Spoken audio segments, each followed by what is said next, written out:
Good afternoon, everybody. I will call the Advisory Committee on Accessibility and Inclusiveness, September 22nd, 2021, to order. I would like to first recognize that we are working, playing, and meeting on the Nanaimo First Nations territory, and we are thankful. And so I'd like to call this meeting to order, and first, any introduction of late items, Sky. Thank you, Chair. So we have a number of late items. For agenda item 5C, the presentation for the Matthew Sutton Accessible Playground Phase 2 update, we're adding some additional slides. For agenda item 5D, Westwood Lake Park amenity improvements, we're adding a PowerPoint presentation. For agenda item 7A under other business, we're adding a news article, the new adaptive bike program rolling out this fall, and that's for information. And as well, committee member Eileen has a late item that she'd like to bring forward. Thank you. So with that, I'd like to have a mover for the adoption. Thank you, Deborah. And seconder is Linda. All those in favor? Any opposed? Thank you. Motion carries. Motion for adoption. Sorry, Deborah. I'm sorry, very, very sorry. I had actually raised my hand just to let everyone know that I am on call. And so I may need to leave the meeting if my phone goes off. So I just wanted to let people know that. Thank you so much. And how does that work for us, Sky, if we're on, or do we have more than enough quorum? Yeah, we should have more than enough for quorum, but if the committee members, if they are available, if they keep their cameras on and then staff turns their cameras off, it's easier for us to keep track. And there's Sandra. Perfect. And Richard just joined as well. Oh, perfect. Richard, hello. Okay, so moving on, if I can get an adoption of the minutes. So moved by Cheryl, seconded by Rachel. All those in favor? Aye. Motion passes. Thank you. So the first presentation we have is our Reimagine Nanaimo, and we're going to have Kirsty McDonald will be doing the presentation.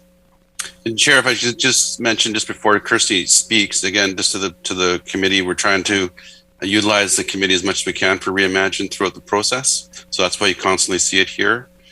We think it's a really important and valuable part of it. And Ms. Bhopal Singh may want to say a few words before Kirsty comes on, but I'll turn to that. And if not, I'll let Kirsty do the presentation. Okay, thank you, Mr. Harding. Through the chair to the committee, really nice to see you all. Phase 2 of Reimagine is a really important piece where we have gone out and tried to provide, of course, we're still in COVID, so we've been really trying to find ways of reaching out to all parts of our community. And I'd just like to give some praise to Kirsty and the rest of our team, because doing engagement in the way we have and adapting to COVID, I hope has resulted in providing more access to Reimagine and getting more detailed and meaningful feedback that will help us as we move towards a final draft plan. So Kirsty, over to you, and thank you for all your hard work. Sharing my screen, everyone. Nice to see you all again. Can you see the slide set on your end? Yeah. So as Lisa mentioned, we are just here to update you on some progress. You might remember from some of the updates that Karen Cronsdale and Lisa have given you before that we are in what we call phase 2. In phase 1, we were in a gathering ideas phase, and we interviewed a number of community stakeholders, including many that were related to accessibility and inclusiveness. And through the spring and the summer, we have been in what we call phase 2, exploring options, which is really focused on land use planning and growth in our city. And we're soon moving into what we call phase 3, and we'll be looking at a lot of policy and action planning in phase 3. And we hope to be more engaged with the committee actually moving forward in kind of bridging phase 2 and phase 3 very shortly. So again, just reminding everyone that we are in phase 2, and we've had a number of public engagement opportunities over the summer, and I will be introducing some of those. So we've had 2 surveys online, and we've had what we think is a tremendous response from the community in those online surveys. These are old numbers. They're a couple of weeks old. We actually close the surveys tomorrow, and we know that we've had about 1,200 unique responses, probably more than that, to our survey about growth management and land use planning. And we've had about over 300 related to our goals and the Donut Foundation, the Nanaimo Donut that you've heard of before.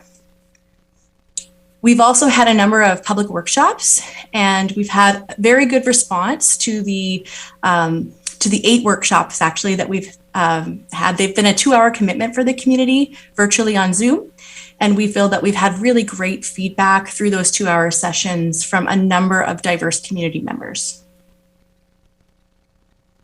We also have had some representative sample focus groups, and we've been working with a company called Insights West, who have done polling of the community and found members of all walks of life, all demographic types, people that live in the north end, the south end, and are renters and homeowners, and also represent many different ethnicities and some minority groups. And we've invited them to be part of these virtual workshop style sessions. And we have one more tomorrow night, but so far we've found them to be extremely valuable, and it helps us confirm whether what we're hearing from the community at large and people that are choosing to participate with us, if it's consistent with what we're hearing from these groups that are that we know how they're profiled, and that they're consistent with our demographic profile in Nanaimo. We've also had a lot of focus on youth, and we've had several youth-focused workshops. Some of them have been with our Parks, Recreation and Culture volunteers in the summer, which are mostly high school students. We've also worked directly with Wellington High School and NDSS High School, and had some great responses and conversations with youth from grade 8 to grade 12 through those about what they like in Nanaimo, would they like to stay in town once they're finished school, and what would keep them here. We've also been engaging with city staff and have had some workshops that have been focused on specific departmental groups, as well as just open to all staff to participate in citywide, to get a little bit more of a insider perspective, as well as some professional perspectives. And it also helps us build capacity about the project within our city staff team. We wanted to also let you know that we've had a few special workshops that have been focused on specific stakeholder groups, and these are actually still ongoing. We've had a few with city councilors, also with our senior leadership team. We had about 50 students through VIU that are registered in first and second Masters of Planning programs. And also we had a specialized workshop with the Nanaimo Area Land Trust. We're also working through a number of special stakeholder groups, including some developers and also other levels of government, as well as some interagencies like the Port Authority, the library, the school district, and other community groups that we know we have partnerships that are really key, and that they need to be part of our planning for the next 30 years. There's also been a number of community outreach projects. I won't go into detail with all of these, but hopefully you've seen us out in the community throughout the summer and have seen some of the fun elements that we've been adding to our Reimagine engagement, including TikTok. We've been using TikTok as a platform to try and reach more youth. And we've also been using the COVID Center at Bebin as a way to reach a lot of our community members, because we know that a high concentration of the community have been going there. So we have 3 growth scenarios that have been tested throughout the summer. And I won't go into a lot of detail about these, but we hope to have a workshop, a special workshop with this committee, some of the committee members that are interested, at least in October. And we can go into more detail with them then.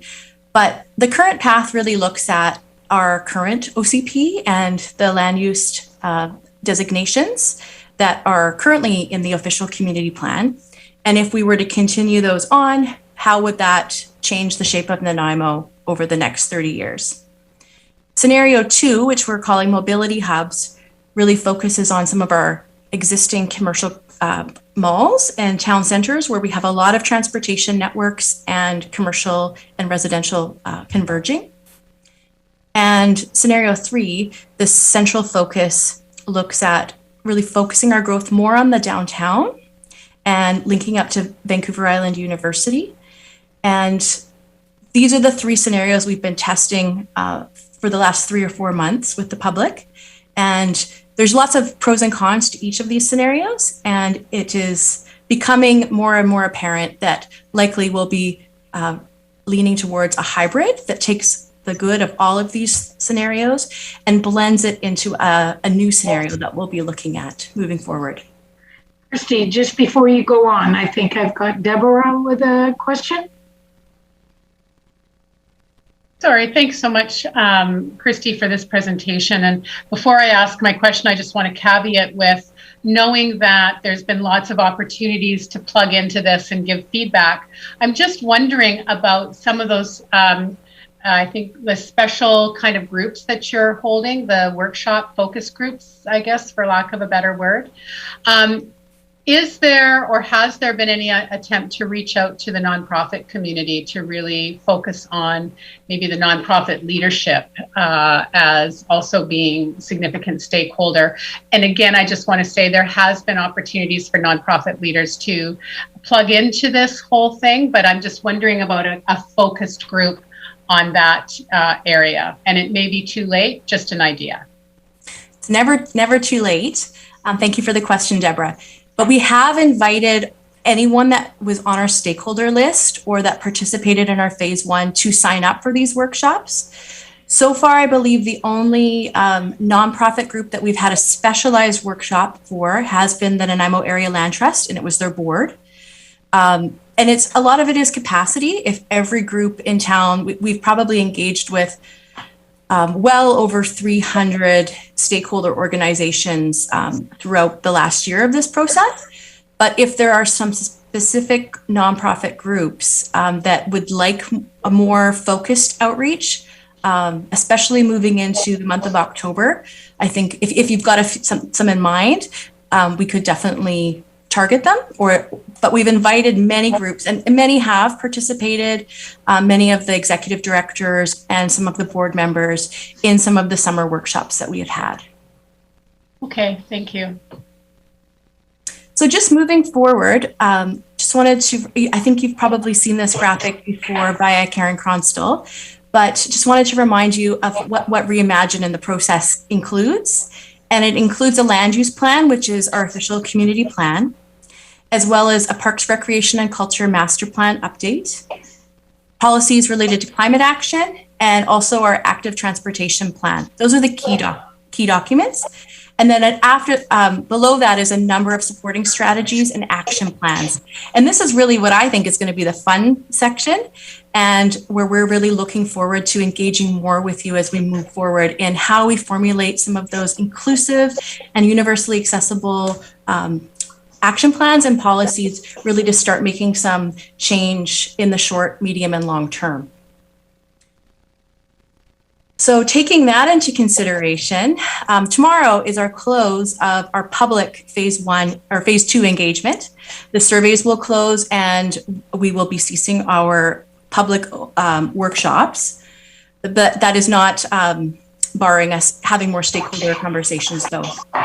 And where we really want to engage with you moving forward is some of our policy review and looking at new policies that we would like to see included in our corporate documents related to inclusion, accessibility, and other meaningful conversations to this committee. And so we would like to start talking about having some more targeted conversations with you in the month of October and bringing some ideas that we might have, as well as some strategies around where we have seen the gaps, and then start talking about solutions moving forward for that. And that is the end of my presentation. I would love to hear any other questions, and then maybe we can have a bit of a conversation on that next workshop and some potential dates. It doesn't have to have a quorum, but it would be at the discretion of you, Councillor Martman, and others as far as availability goes, and who maybe is interested in being part of those next conversations. Thank you. Thank you very much for the presentation. And this is very exciting while we go through this journey and capture all this information and be able to have this feedback. Does anybody have any questions at this time? Oh, Cheryl?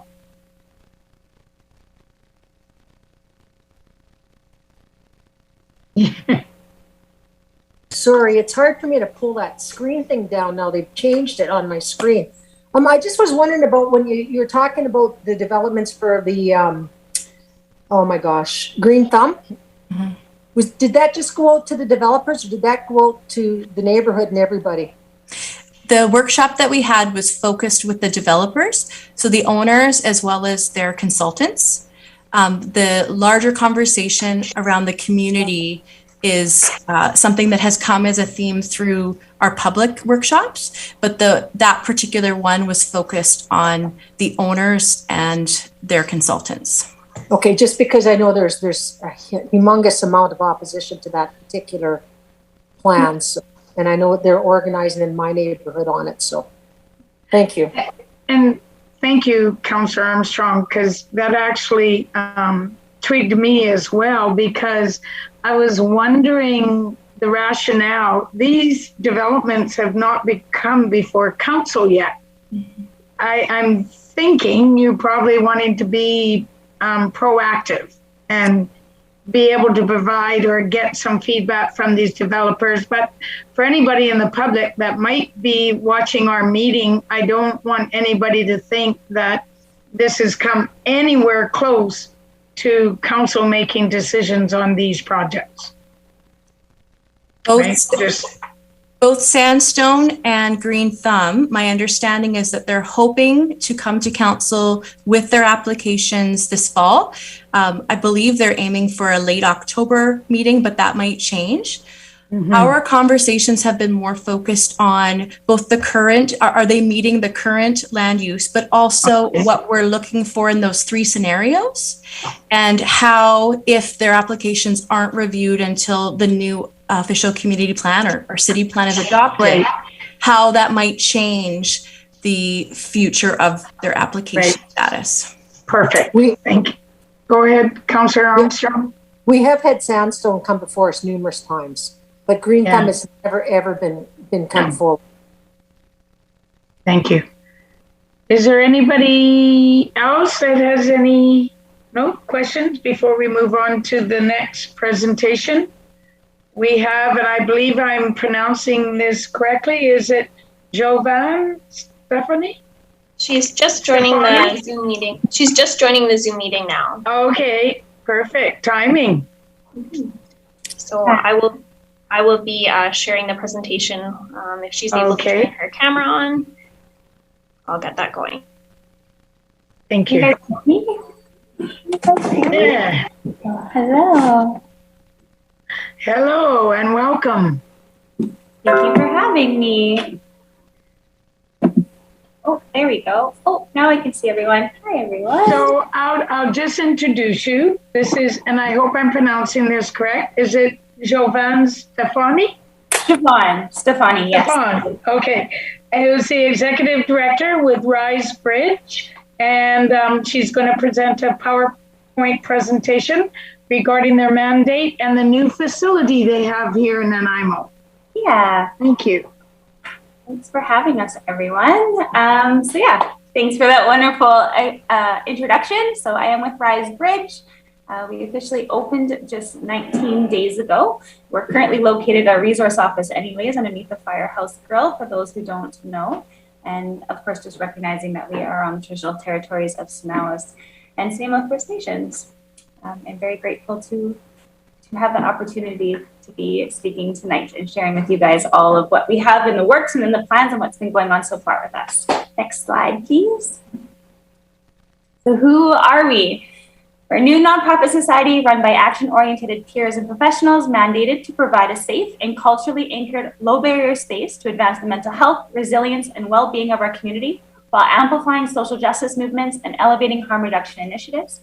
We strive to minimize the gaps in our social service offerings by providing peer mentorship, supportive programming, system navigation, and culturally informed responsive services to uphold the right and dignity of all of our community members with an intersectional, decolonized, racial justice, and system equity lens. Next slide, please. So far in the first month, and I did have to submit this PowerPoint last week, so even in the past week, there's been lots more events and happenings that I would love to update everyone in a meeting with if I have permission. But so far, yes, we did open our doors on August 1st. We've hosted over 60 community meetings with other professionals and organizations in community. We've attended 4 nationwide conferences specifically on anti-racism or EDI policies. We've participated in several community events so far. We've served over 100 community members. I'd probably say at least 150 now through our programming services, despite not officially even starting our programming. And then, yeah, we signed up 40 passionate volunteers so far, and also noting that we are during a climate of labor shortage, but there was just such passion to be involved in what we have going on that it's been very overwhelming in a sense of gratitude to the community support that we've received so far. Next slide. So currently, we're offering cultural education, community navigation and advocacy, youth nights, pre- and postnatal support, peer counseling, allyship education, women's and men empowerment programming, 16-step recovery options.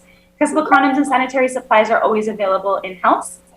Black community connection programming, or we're now calling it our Afro community connection programming. Health promotion, sex education, our LGBTQ+2IA safe space and resource connection, grief support, naloxone training, Afro-textured hair care, food accessibility program, the Binders de Bras program, which is in conjunction with our LGBTQ space on Tuesday nights, culture education, again, harm reduction, health promotion, elder education, and community events, just to name a few of them. Next slide. So this was just some of the pictures that we're using. I'll speak a little bit. The BIPOC Food Accessibility Program, we are partnered with the Asamba Victoria Center in Victoria. So they currently are the ones that are doing the Afro Community Anti-Racism Programming in Victoria. And so we got a grant with them to be able to provide more culturally supportive food options to families that are in need. And so we are the Mid-Island location for that program, and we're running it with them, and I'm more happy to share those details. And then we also supported the Fresh Start program with the 50s Barbershop here in town, and we were able to give away 200 backpacks. And actually just moments ago, we were still giving away backpacks and school supplies to families and kids in need from our location. Next slide. So our goals and vision, so to operate as a low barrier safe space and resource office for community, to promote anti-racism ADI offerings, to facilitate 15 programs per week to support the well-being of our BIPOC, Black, Indigenous people of color, and fill in the gaps found between our other local service organizations here in town, and to collaborate with as many organizations and businesses as possible to make an immediate impact for the Mid-Island area. Next slide, please. What's most important to us is that we're a low barrier safe space, resource center, community navigation, and advocate services. Our main mandate is for BIPOC advocacy, promotion, and looking through an intersectional lens as to what we're offering in the short term. Next slide, please. All-inclusive supportive community for all, of course. Some suggestions that we've had as a group as far as what we're hoping to continue to help promote City of Nanaimo in adopting is the EDI programs and positions. The City of Vancouver, City of Victoria, hopefully you guys are aware, has included it within their city programming so far, and I think that it's worth it to take a look closer at it for especially this group. And then anti-racism campaigns, we're really hoping to see more initiatives being taken as far as anti-racism programming can go in the Mid-Island area. Next slide. So how are we hoping that the city can obviously help us and support us in all that we can continue to do? So there was the underfunded grant that was pointed to our direction. that we could write for, and I believe that was up to $15,000, which I'd be happy to explain what we can do with that immediately in community. The EDI consultations, so long-term funding support for EDI consultations, advocacy support and anti-racism research and campaigns. And then obviously we're still going to continue to operate as a safe space. So we are looking for a larger long-term lease building and urban community garden space. Currently, we're in a 500 square foot resource office that the city was already concerned about zoning and how many people we can have in a space. And we've already been having to navigate and juggle that because there's such a need in community for us to be able to support and do what we're hoping to do as far as services. So we're here for the short term, but long-term vision has us obviously having a building and a space that we can use more for just a drop-in youth center and to be able to continue to facilitate some of our programming, especially now that I'm sure most of you are aware we did get approved for some grant funds through the United Way, which is going to have us immediately offering a lot more from our center as well. Next slide. Yeah. And so, of course, please consider the urgent need for the value support and the offerings that we are providing within Rise Bridge for our BIPOC individuals within community. Next slide. I believe that's the last one. And yeah, Rise Bridge operates from an equity-oriented community collaborative framework that encompasses the intersectional lens of cultural safety, trauma-informed practice, and harm reduction initiatives. We provide the culturally affirming mental health support to build resiliency and further capacity for all in need. And of course, I'm welcome for feedback, questions, and suggestions.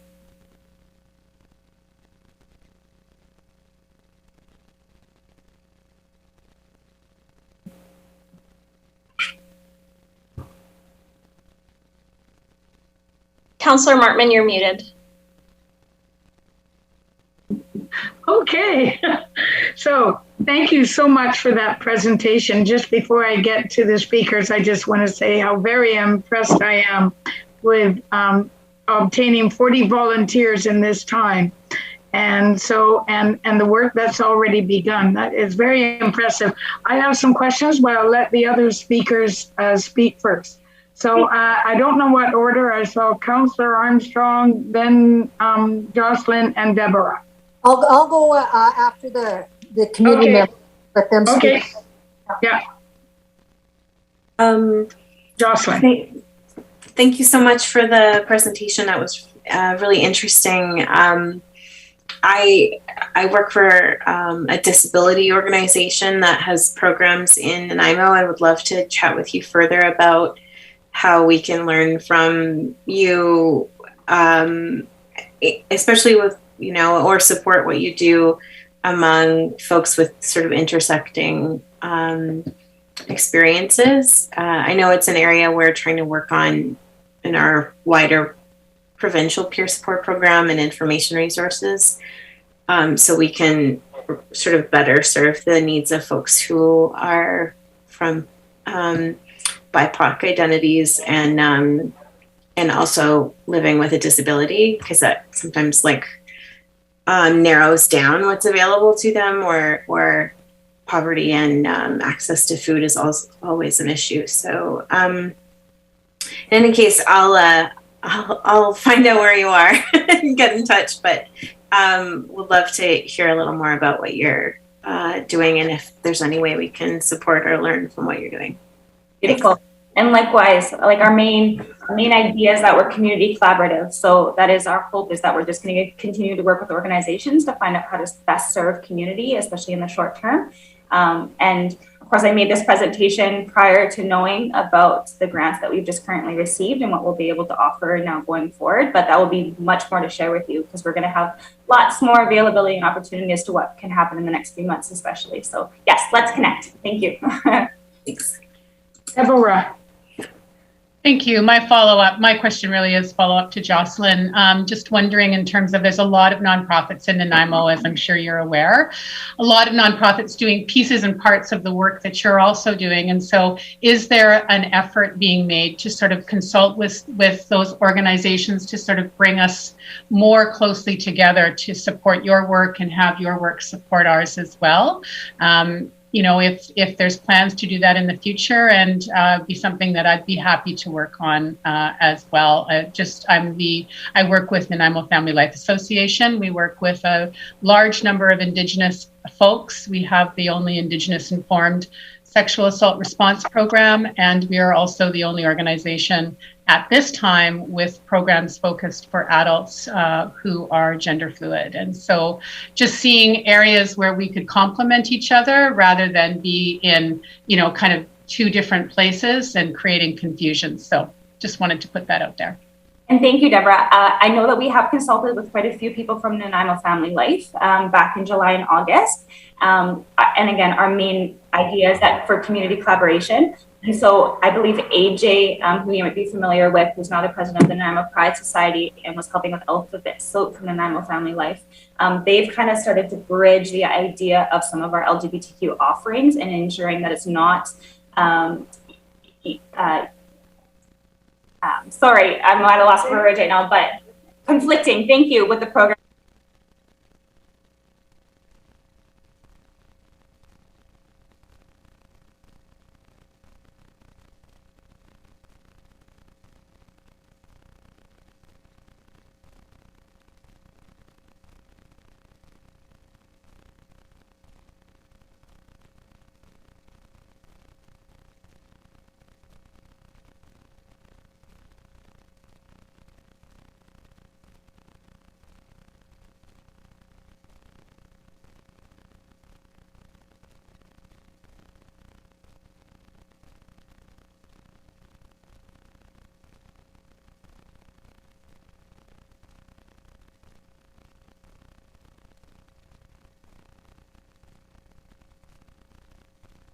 Is our biggest passion and my biggest initiative. I did over 100 hours of meetings in just July alone, working with professionals and organizations and community to really hone in on what the immediate short-term needs were and how we'd be able to best support. And what we did find was obviously the biggest gap is in BIPOC programming and anti-racism and EDI. And then the undertone of that was picking up the pieces of where there is. So no youth services, no pre and postnatal drop-ins. There was no men's group happening. There was no women's group happening. So I then specifically went and found those people in community that had those passions or had those, the professionalism behind them or the education behind them to then offer them with us. So all of our programming is only being done in 8 weeks. I'm only program planning 8 weeks at a time, which is complicating things for grants for sure. But I think that with the community collaboration piece is what can really help us in what we're able to actually offer. So 8 weeks down the road, if there isn't a need for something that we're particularly offering, we'll switch needs. There's always going to be a need for something that we're offering that way, right? And yeah, I would love to collaborate. I've never met you individually and I'm not sure, but again, I'm always open for more meetings and more conversations. And yeah, there's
for space, do you feel it needs to be in the downtown core, or are you looking for it any place?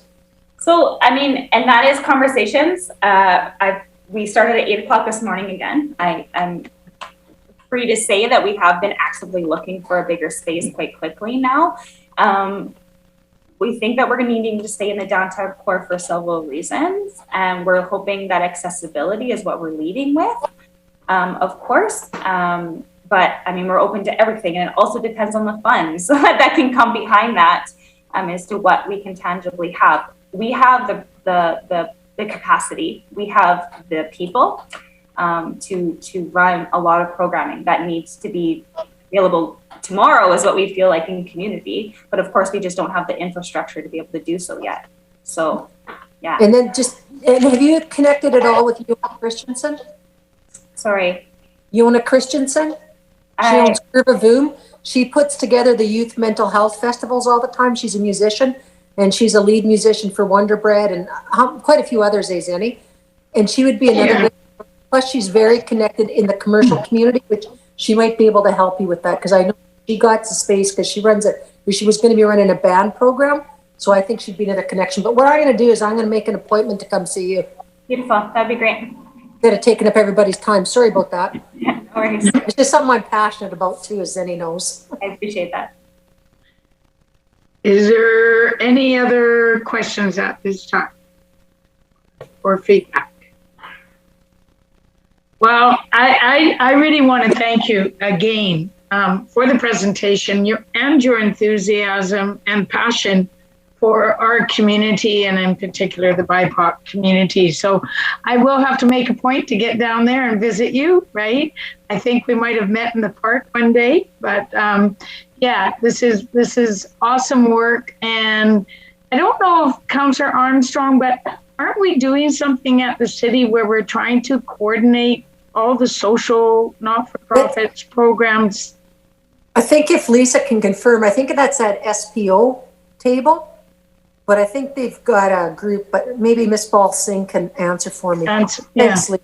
Hi, yes. Hi, Siobhan. Hi, everyone. Siobhan has met with council's lead on this one, Dina K. Beno. I took her down there myself. And so Siobhan is aware of the integration, because I think, as Deborah mentioned, making sure there's no overlaps and that gaps are filled, which is what Siobhan's trying to do, is not overlap with anybody, but fill gaps.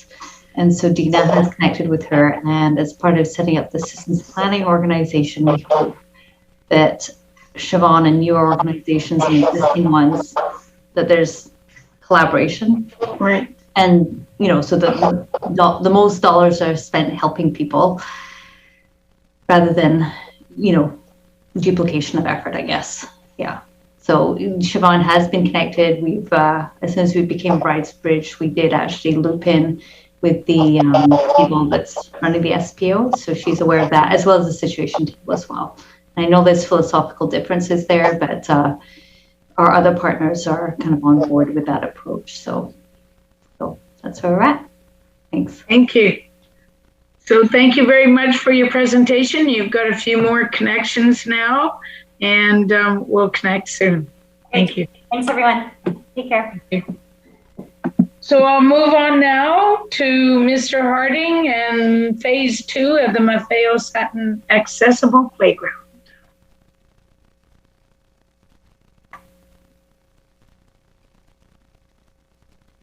Oh, Richard, you're muted at the moment. Thank you, Sky. I just did that to see if you're listening, Sky. Start that again.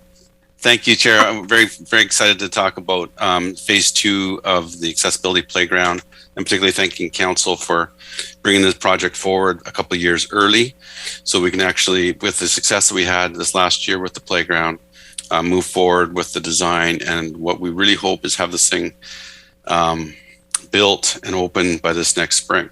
So I know we've done a lot of work in the past with Child Development Center and even with this committee, but we want to make sure we get in front of you right now. And so in a minute, Manager of Park Operations Charlotte Davis and our shiny brand new project manager, Pete Entwistle, are going to go through what they're trying to get done pretty quickly and ideally get some input from the committee. And if we need to do a few more sessions with you all or individually or a smaller group, we'd like to do that too.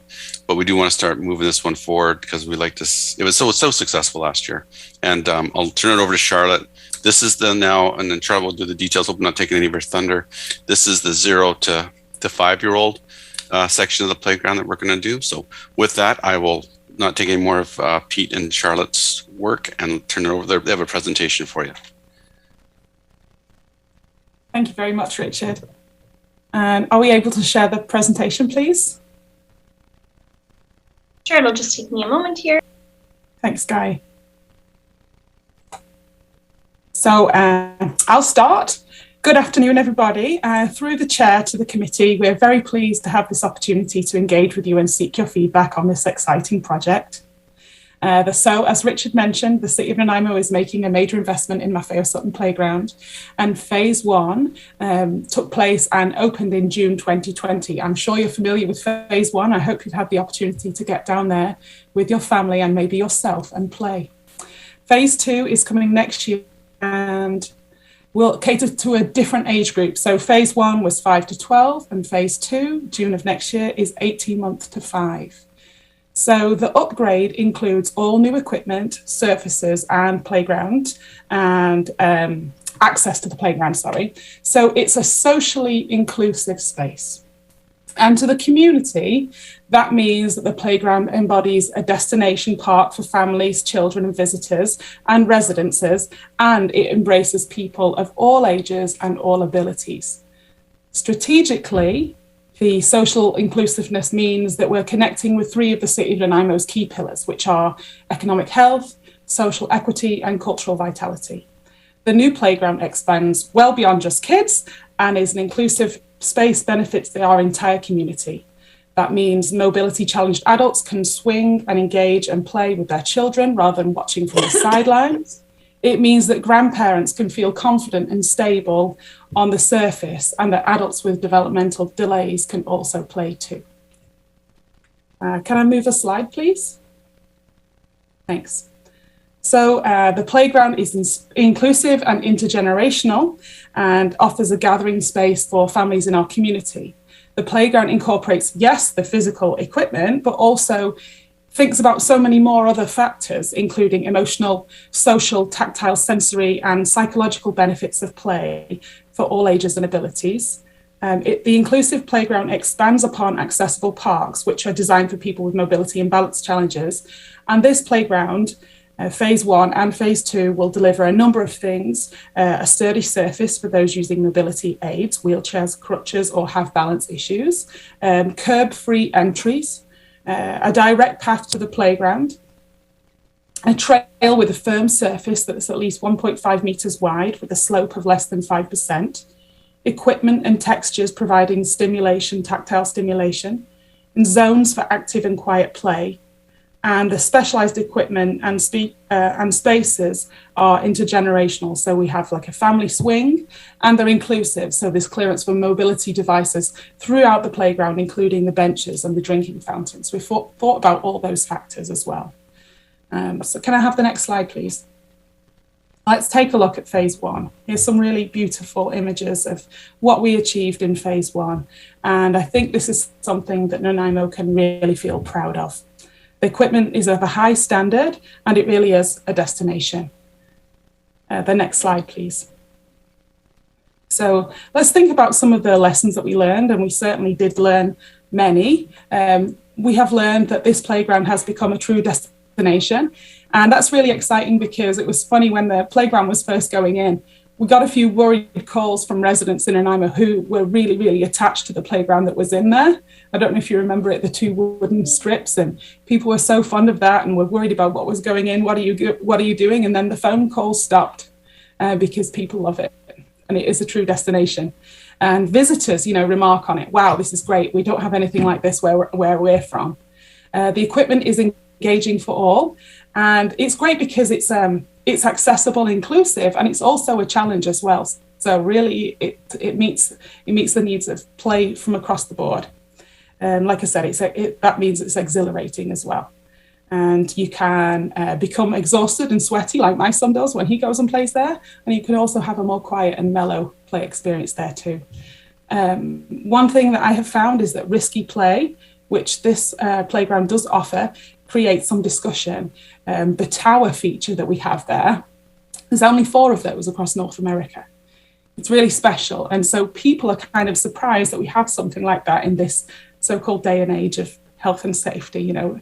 But what that opportunity really offers for children to gain confidence in their own physical abilities, develop their gross motor skills, and really offer themselves a challenge that they're comfortable with at the right age. And it does meet Canadian safety, playground safety rule regulations. And we've just found that, you know, really overall it's the right fit for our community. So that means like culturally, we have the Nanaimo First Nations art throughout the park was designed by Noel Good, and we have the story of the Millstone River flowing through the playground there. We also find that it's ambitious. It's an ambitious playground, and that's the right fit for our community because people felt like we were ready for this. Like the status, like this park is like our community deserves it, and it's the right fit for a community of our size, 100,000 people. It shows that we're moving forward and striving for more, and just overall in general, it meets the needs of our community. Can I have the next slide, please? Okay, so without further ado, we'll get into what we're looking at for 2022. And needless to say, we've got a tight timeline, but we definitely have the opportunity now to engage with you and get some feedback on the various elements that are going to make Phase 2 a success. And without further ado, I'll introduce Pete Entwistle. He is our new Parks Playground Coordinator. Welcome, Pete. Thank you, Charlotte, and thank you everyone for having me here. If I could have the next slide, please, Sky. So this was the concept when this playground was first kind of getting going there. So you see Phase 1 in the background there with the tower and the transition into Phase 2. Some of the equipment we're still trying to determine, but this is going to be kind of the basis and model for what we're trying to do here. If you go to the next slide, please, Sky. So just from another view, you can see up at the top how that blue, that's the pour in place rubber surface, is going to continue into the second phase. That second phase is for that 2 to 5-year-old target. Talking with Habitat there, the play features here, although they are for 2 to 5-year-olds, a lot of the older kids do gravitate towards the larger equipment. It's just natural, right? Trying to challenge themselves, and bigger sometimes looks better when you're 5 years old. We are trying to cater that 2 to 5 age group there. Sky, if I could share my screen now, I'll kind of go through some of the equipment that we're looking at, and I have some videos I can show you as well.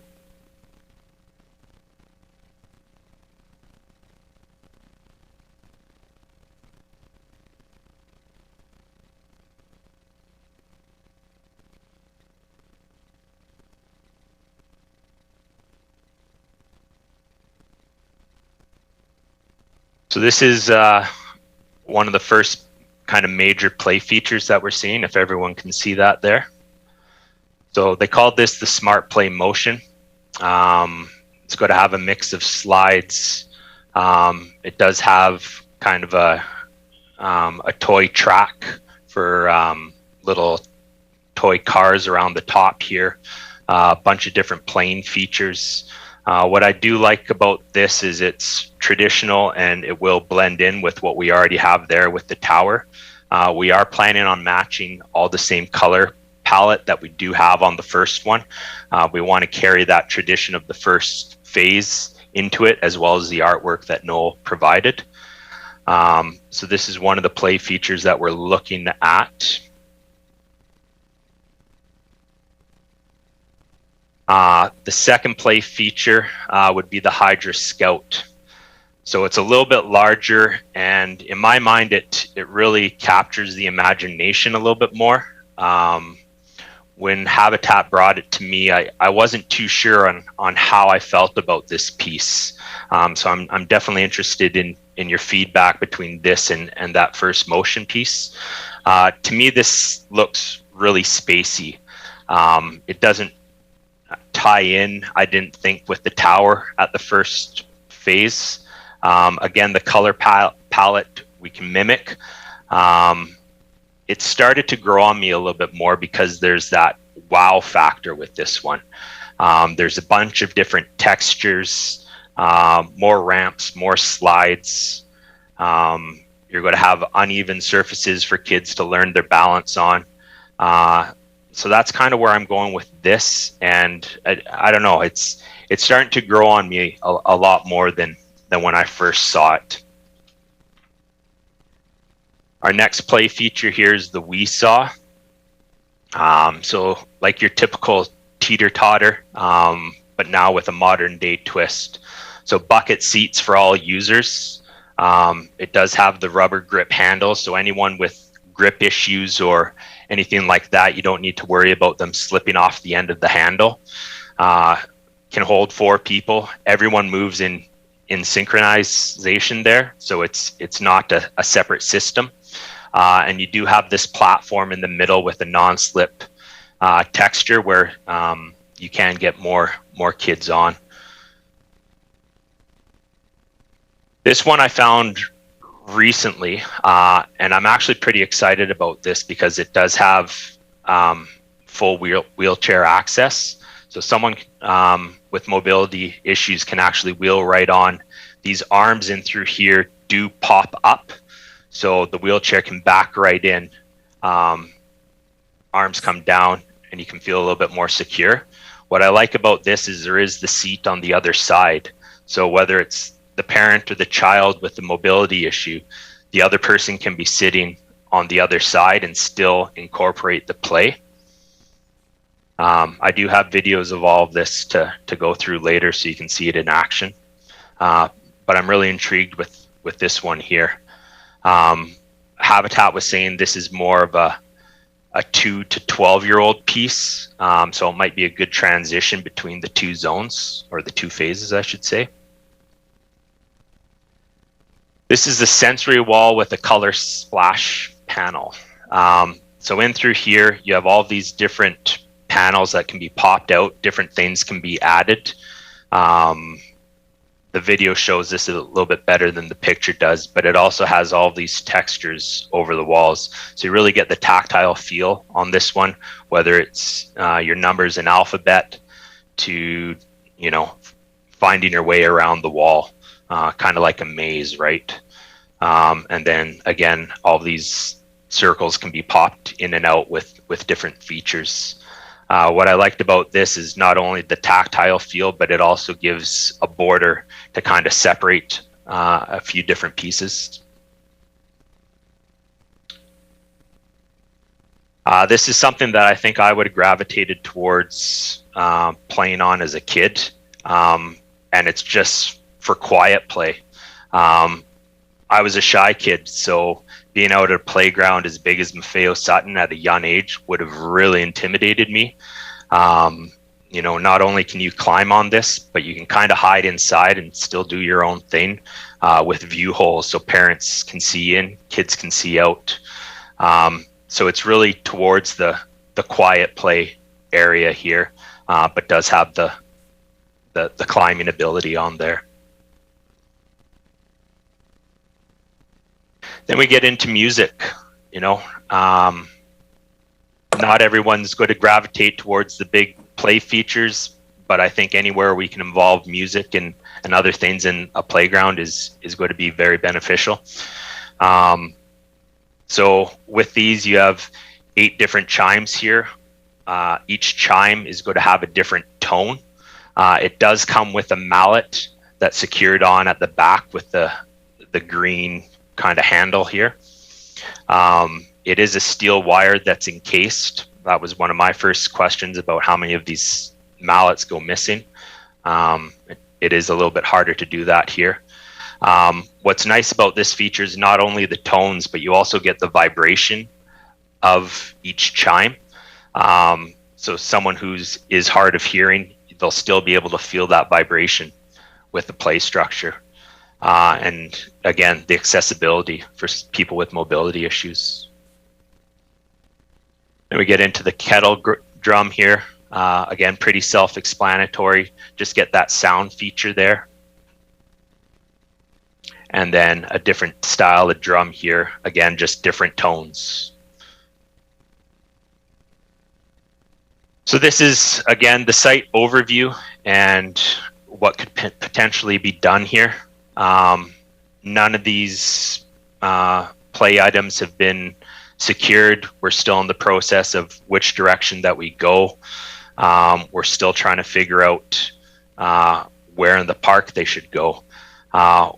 One part up here, if you see the hand-carved canoe, I have talked to Noel about doing up kind of a unique play feature here. Again, trying to capture the imagination of children while still bringing some of the traditional artwork over into this phase. So I've talked to him about doing a hand-carved canoe. He really liked the idea, and then I told him, okay, I want a wheelchair to go in. So he kind of looked at me like, I don't know how I'm going to be able to do that. And we kind of thought on it and thought a little bit more. And I think we have a way to incorporate his art, make it something very unique and still able to have some wheelchair access in that. We're looking at a canoe about 10 feet tall in length, I should say. He'll carve that out, we'll cut it in half, and then basically have two different structures that are separated kind of by a pad is how I envisioned that. So you can actually get a wheelchair in and include them in the play. With that, there's the possibility of having a kind of the pour in play here where it looks like a sand or rocky beach, and then the other part on the canoe in the blue, kind of in the river, so to speak. So I'll stop the video or the share here, and I'll get on to some videos. If there's any questions while I do that, feel free to fire away. Yes, we do have some questions. So I first saw Sandra and then Jocelyn. Hi, thank you. I'm really excited. So first of all, the We Saw, I'm wondering what age group it can go up to. And the reason why is to be the first seesaw that my child could go on that I wouldn't have to protect her safety-wise from falling over. So it would be amazing. But I'm just curious as to age or weight that would.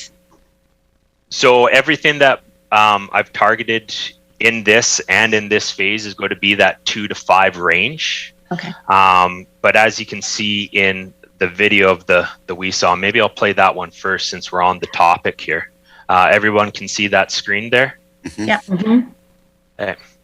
It's big enough for older kids. That would be awesome. Yeah. Yeah, and I think to your question there, it's really about that center platform where you'll see here coming up in the video, you actually have a kid laying down on here, just having some fun.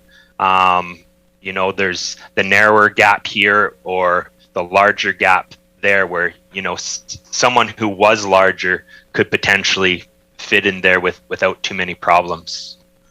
Hope I answered your question there. No, that would be awesome. The other thing is the We Go swing. So I don't know if Richard remembers, but on the West L. Leslie Park, we put in it's a baby swing and adult swing attached together.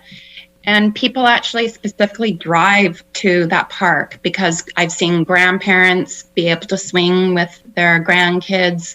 And in terms of something I didn't really think about because my daughter is dually diagnosed with autism is it was eye contact with her, but it wasn't direct.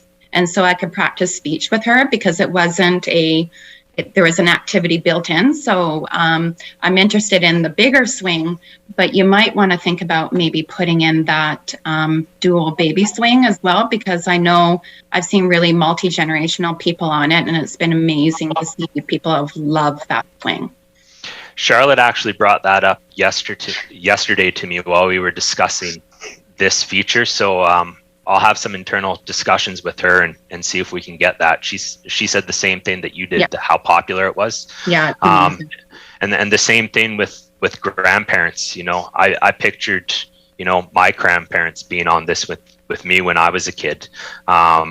You know, you can cram it filled with quite a few people, right? You know, a couple of chairs in here, you have your grandparents on the other side, and vice versa, right? Maybe it's like you see here, the parent that wants to be on the swing that has mobility issues, they can still participate in that, right? And this is where I think the all-inclusiveness really hits home. I was really impressed with this one. Yeah, me too. Thank you. Yep. Thank you. Jocelyn. This is like one of my favorite things to do on a city committee is playground equipment. So thank you for bringing that to us. No problem. You can tell, but I'm a wheelchair user, and I have used a wheelchair since I was a very small child. And there's some, all in all, I think a lot of these are really great options. I really love the quiet play dome in terms of like very small kids who are wheelchair users or use K-walkers or that kind of thing, because they get to have the hidey hole as well, as long as that entry is high enough. Right. And so I wanted to ask if you'd talk to the CDC about the height. So for like a 5-year-old in a pediatric chair, if they would be able to get through that hole. Because I'm sure you could like lift it up a little bit or something if needed, but I think that would be a really a good thing to check just beforehand. I had one concern about the swing, and I just wondered if you could kind of clarify for me. Is that swing, like, does it need to be locked or restricted, or like, because I have seen so many wheelchair accessible swings be like, put off in a corner behind a gate, and they're only accessible with like a key and a special worker. And that would be such a sad thing to do with brand new equipment. Not that I know of. And as far as like my vision goes, like I think that stands for everything that we're trying to avoid with this playground, right? Like we want it to be all inclusive. We want it to be able to be used. Having a key that you need to go and get to be able to use it, that just doesn't fit with the vision. So that's great to hear. Yeah, I've no intention of having a lock and key on playground equipment. Awesome. That's great to hear. It's a great question, Jocelyn, because I know exactly the parks that you're referencing, and we've seen that in other ones. So we'll just make sure that that's not the case with this new equipment. Awesome. And my last bit is just about those first two pieces of equipment that you showed. Yeah. One was like a bigger structure. Yeah. So this is the motion here. So I know one of the limitations of the first phase was that they weren't able to have a slide that a wheelchair user could use, because there was like 2 steps up or something. It had something to do with spacing.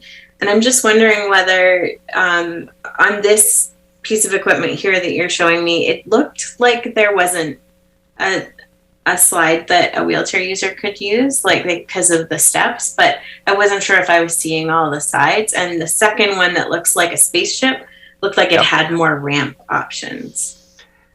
Yeah, and that's kind of how I've seen it just looking at these videos. I think that this smart play motion might be a little bit more challenging as far as wheelchair access and just height restraints. But that's definitely something that we need to look into a little bit more. Here's the Hydra, or Hydra, I guess they call it. You know, there's the slide there, still this, you know, quite the big step up. Mm-hmm. But it said it was ADA compliant on the poster you showed us, so I was curious. Yeah, it did. I need more information. But that's okay. I just wanted to put that bug in your ear. For sure. Wheelchair access slide. Yeah. Jocelyn, thank you very much for that feedback. We'll look into it with our supplier. I'm always available to be your stunt model. Yeah, well, you know, I might just take you up on that. I'm here. Thank you. Thank you. Richard?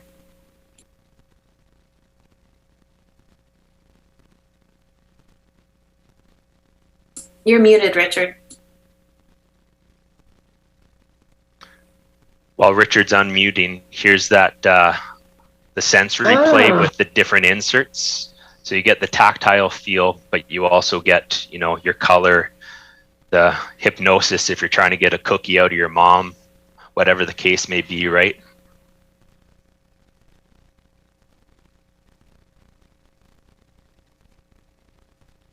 Then you can kind of see through the background here all the different shapes. It doesn't show Richard muted. I think I just heard you.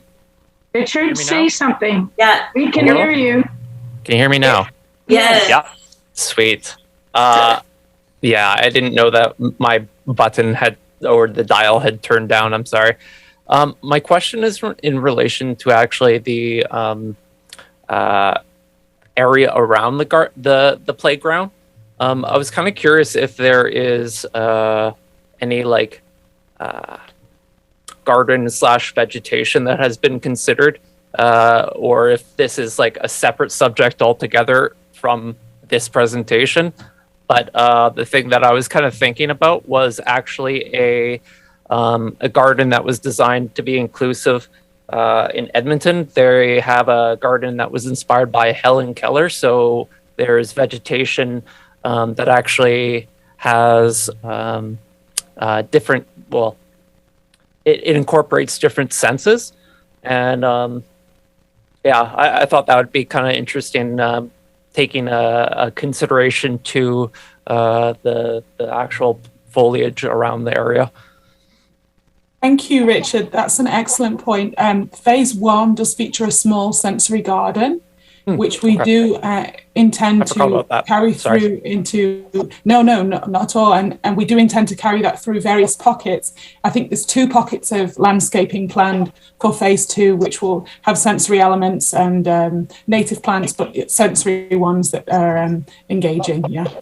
Cool. And just if I can add to that one too, thank you, Charlotte. Thank you, Richard. The other is that this park now will also flow right into the new Rotary Garden. And if you haven't been through there, there's a lot of native plantings there. And what we're hoping is that's also a very more peaceful place. So if children need to get away, or parents or whatever, they can then, it's a direct access into that Rotary Garden. And so we're really excited about being able to connect this, now the main playground, to that garden. And I think, Richard, as we move down, the possibilities of more sensory type of plantings, even though there's really some really good plantings there now, but as Charlotte said, we could do some more. And so I hope that helps. The other thing that I'm kind of curious about, so having higher visibility during the evenings can definitely be a problem. I know that the city's been upgrading a lot of the lights. Thank you, by the way, for street signs or street lamps. But I was curious if there's like been increased lighting and also kind of like using high vis paint along like edges and curbs and stairs. On this one, Richard, phase 2 does not include lighting. There is more contrast between the flooring, the surfaces rather, in terms of the colors of the rubber surface and the difference between that and the asphalt. But I will say at the moment the design does not include like the standard yellow stripes. The whole thing is that playground is accessed on one level and that there are no curbs in the playground. Okay. Cool. Thank you. Sandra. I have to say it, and Richard will hang his head. The only thing that's really detracting from some people utilizing the park is the bathroom facility. So I know this is just playground, but just in terms of, when you're dealing with individuals who need aid in changing and need a variety of bathroom needs, that is probably the biggest reason why we actually tend to not come to this park, unfortunately. Thanks, Sandra. And that is one we do need to continue to address. And We do have some designs in for 2023 for an updated new bathroom for design, with hopefully 2024, 25. I know that still seems quite down the road. I know it's a lot of work in capital. But you know, it's one of those things also, if we get feedback, so if we got some feedback from that, Sandra, I know it wouldn't be the most appealing, but maybe we have to put something, you know, maybe do a temporary accessible toilet closer to the bathroom, to the playground. If we had to do those types of things, we could try it. If it doesn't work, then we can always remove it. But we can always, if we get that feedback of people, because the last thing we want to hear is they're not able to come because of that, and because it would be like, you know, building something like an accessible playground, and then we can't come because they can't use the facilities. So we need to hear that all the time, and never stop telling us, because then we can make sure that what the demand is, and then we can adjust. That's a very good point. Thank you. I've got Jocelyn, and then Richard, you still have your hand up. So Jocelyn? I just wanted to respond to the last comment from Sandra. I don't know if what Sandra's particular experience with this is, but given the awesome sort of outlook of this park renovation toward people removing barriers, I really wonder if a changing spaces bathroom is really what we're after here, so that kids who, you know, they might be bigger kids, like 5, 6, 7 years old, they're not going to fit on one of those baby care change fold down things. And so it's not just like a wheelchair accessible bathroom, but a surface on which a kid with like a more involved disability could be safely and cleanly changed. See, that's why I love having this committee and those kind of points, because those are that if we didn't have to put the plumbing and everything out there, but we had to put a change facility, that's much more doable. And so we'd love to hear some examples of that, because those are types of things that we could incorporate, and it wouldn't be the things with washrooms is really costs them so much is all the plumbing, of course, right? And then it just. But other kind of buildings, if we just have to light it and not have, we could still have water, but maybe not sanitary, would also be different. So we do have some more water out there, some more power out there. We've pulled out for some of the other facilities. We just don't have the sewer out there. Thank you. Thank you. So if you could provide some more information on that would be really helpful. I can send you the link to the Changing Spaces sort of movement, which has some suggestions, but they all are sort of designed around an expanded washroom facility with a certain type of table and a hoist and stuff. So you may be looking at like a hybrid or bespoke version of that, but it does explain a lot of the needs that people have, and I'm sure Sandra and the CDC could contribute to that as well. Yeah, definitely send that on, please. And you're not the only one, Sandra. I know Councilor Armstrong's biting her tongue too, because she's been pushing us all for years to get that washroom redone. And there's just always so many other things going on, but it's definitely a priority. It has to get that at some point. Thank you. So seeing no further speakers, we'll move on to the next agenda, because how are we doing for time? Yeah. Yeah, Chair, just on this. So we want to try to move this quickly with the playground, but we definitely want to have as much feedback, and we'll take all the committee feedback now.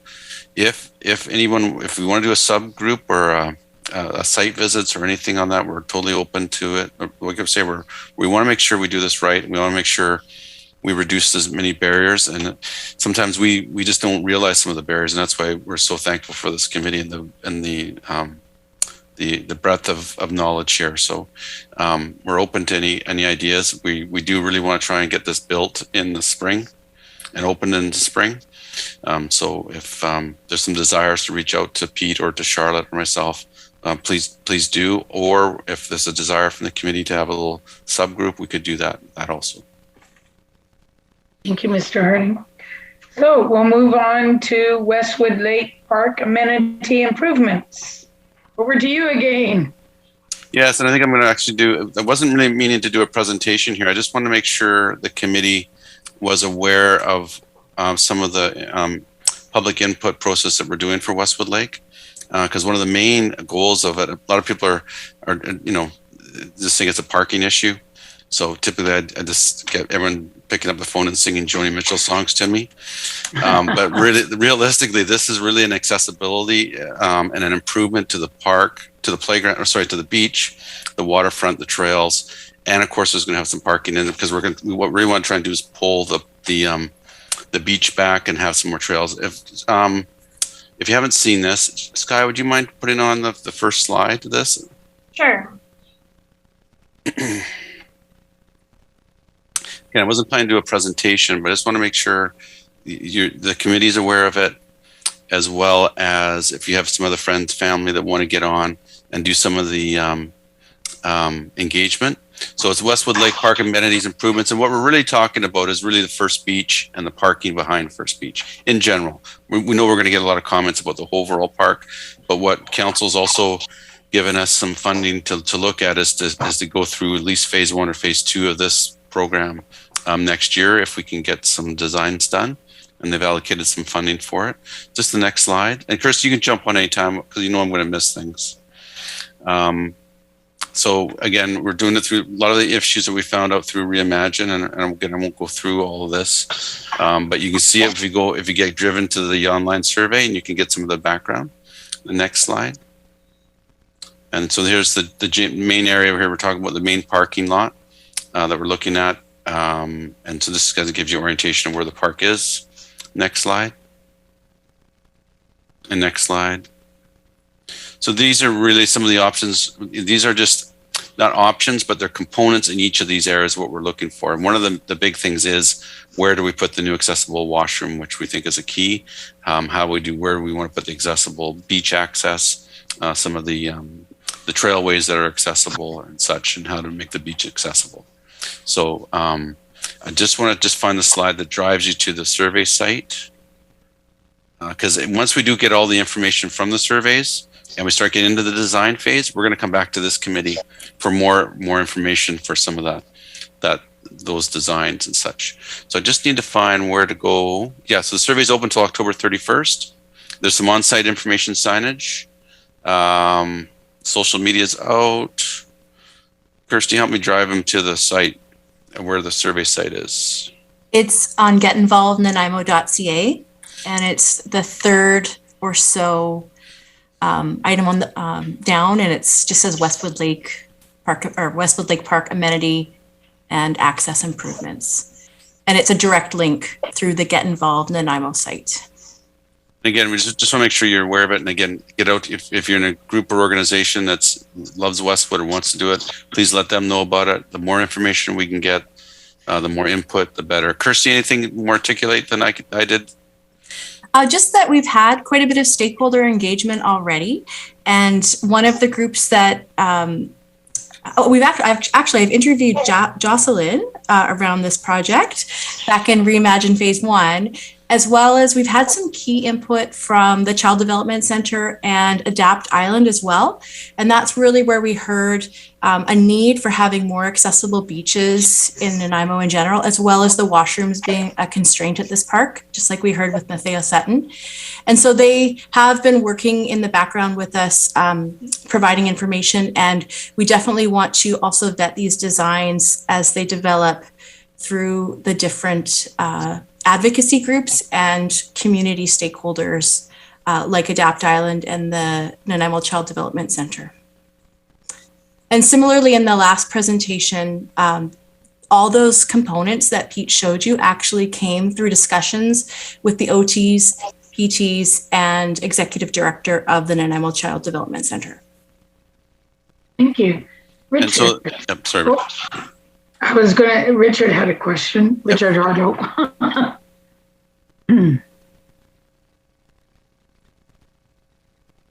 So one thing that I've been curious about, is there the consideration of having a wheelchair accessible, access to the beach, but all the way going into the water area too?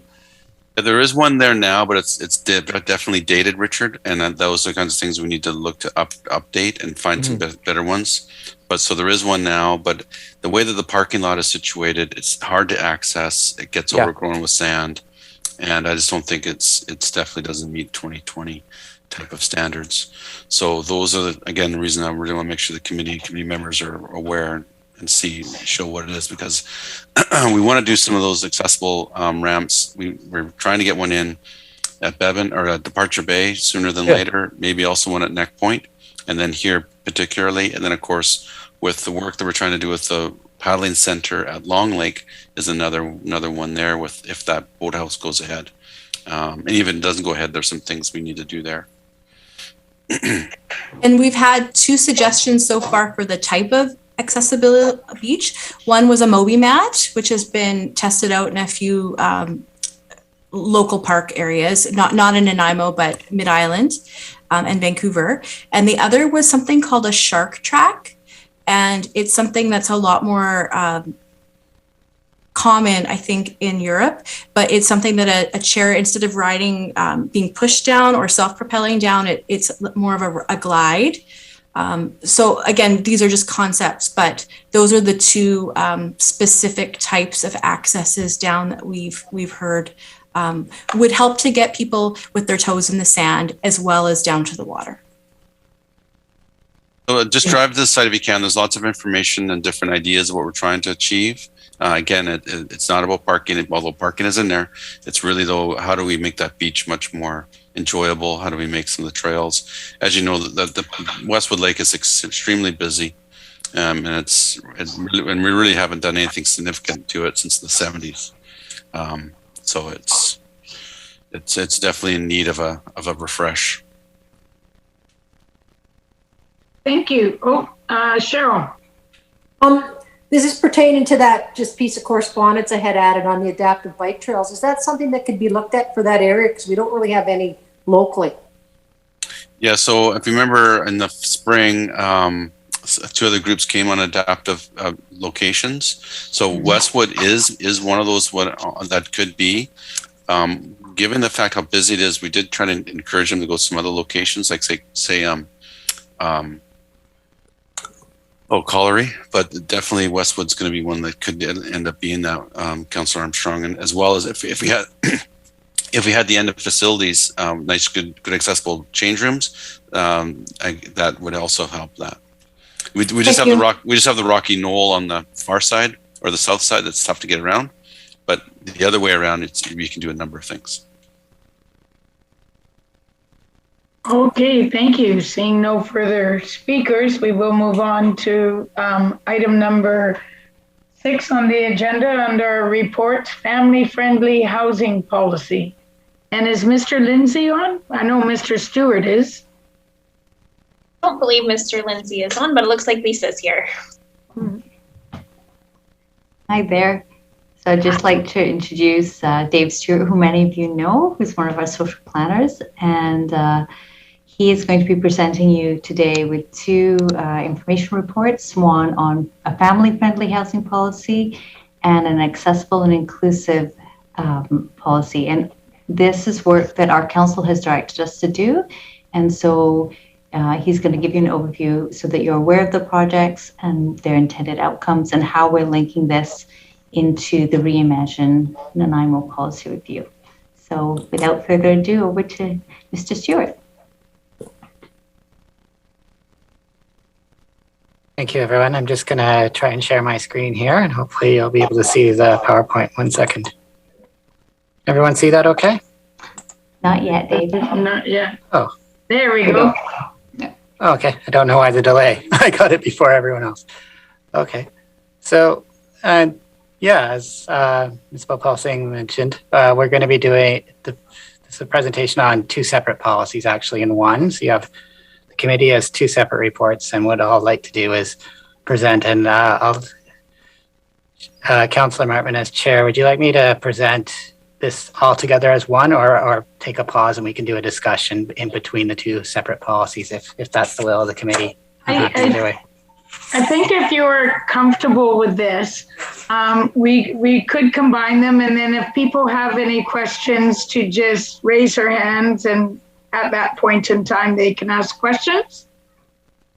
That works for me. Okay, thank you. Okay, so we're going to start by talking about the family-friendly housing policy. So really, the goal of this project is to encourage the construction of larger 2 and 3 plus bedroom units appropriate for extended families within multi-unit residential developments. And I do understand the definition of family can be pretty broad and should be pretty broad and varied.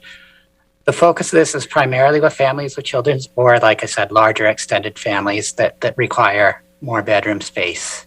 And I'll speak to why that's important as we go through the presentation here.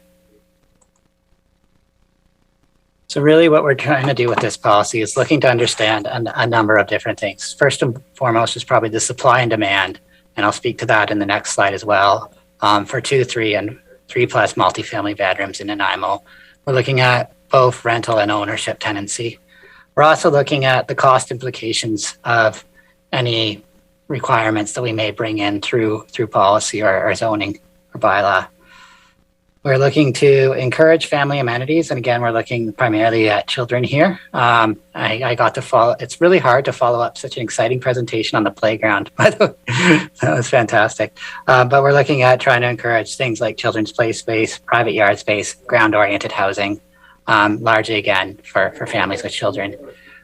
Lisa mentioned we're looking to tie this into the fantastic ongoing work with Reimagine, and looking to see if there's any policy direction that may come out of this study and these policies to guide both Reimagine as well as some of our existing bylaws, particularly the off-street parking bylaw and the zoning bylaw, to encourage more multifamily and better multifamily housing in Nanaimo.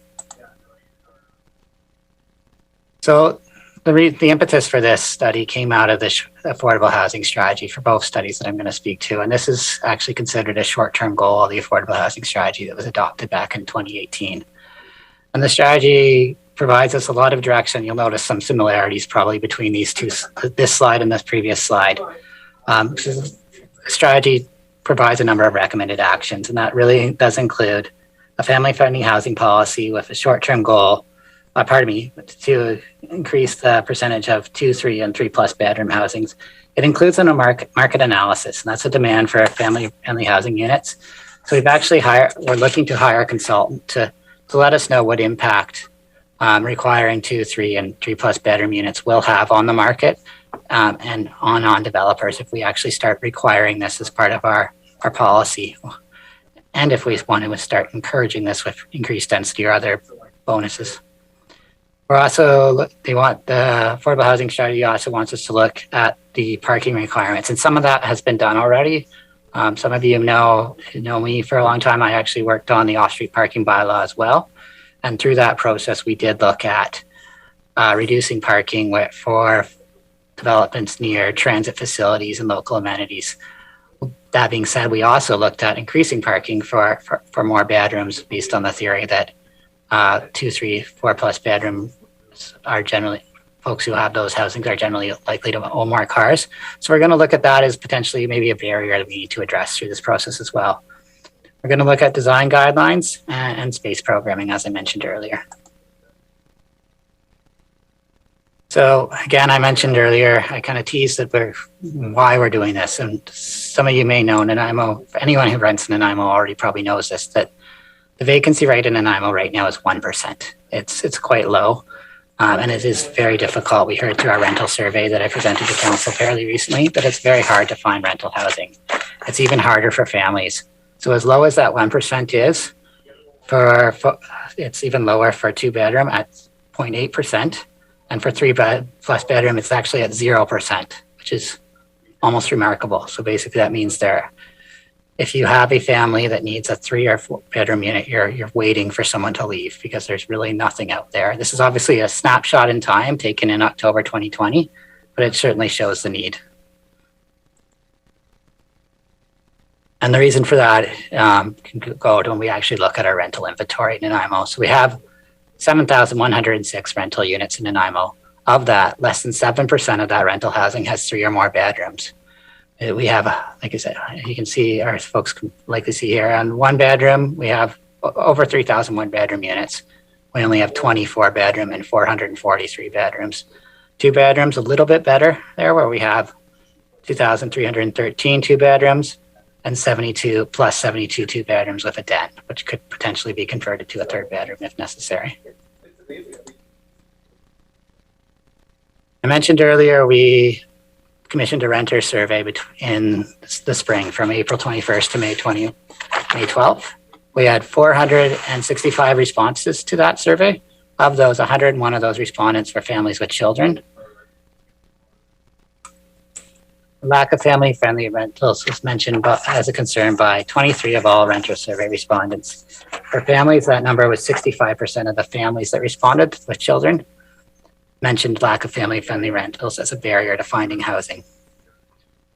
We also heard through the comments in that survey, and I'll share some of those comments with the folks in 1 second here, that play space was also a barrier, especially the survey was done, and we're still in the land of COVID here, where folks were being told to stay home.